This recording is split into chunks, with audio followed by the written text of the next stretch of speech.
आप बनाकर लेकर गए हो, कोई पकवान आप बनाकर लेकर गए हो, कोई फल लेकर गए हो, यदि शिवलिंग पर वो पकवान, वो मिठाई, वो फल टच हो गया तो वो खाने के योग्य नहीं रहता। वो घर पर लेकर मत आना, मंदिर में ही छोड़कर। यदि भोजन, पकवान, मिठाई, शिवलिंग यहां पर है और भोजन का भोग तुमने इतनी दूर से लगाया है, फल इतनी दूर रखा है, वो शिवलिंग पर टच नहीं करा गया है, तो उस प्रसाद को, उस फल को आप पा सकते हो, उसको खा सकते हो। पर जो शिवलिंग पर टच हो गया, फिर वो केवल नंदी, श्रृंगी, भृंगी, प्रेतों का, भूतों का, आहूतों का भाग होता है।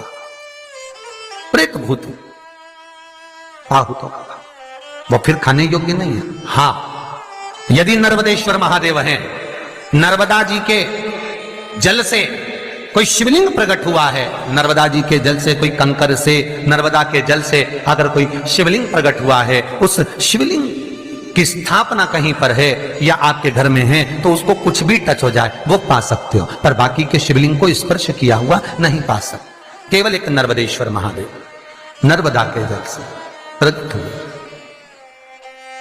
कई लोग पूछते हैं ये सांप है कौन, ये सर्प है कौन, तो उसको बताओ ये भगवान शंकर के गले में जो एक सांप पड़ा हुआ है ये भगवान विष्णु हैं।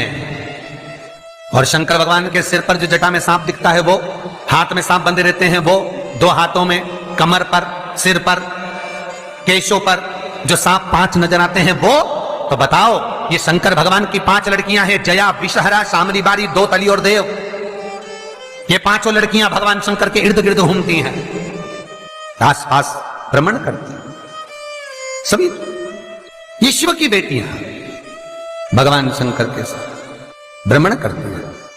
5 जया, विषहरा, शामली बारी, दो तली और देव, ये जो 5 पुत्रियां थी शंकर भगवान की, ये वासुकी को दी गई थी महाराज, क्योंकि ये सर्प की योनि में थी, इसलिए ये वासुकी नाग को प्रदान करी गई थी। वासुकी नाग कौन सा?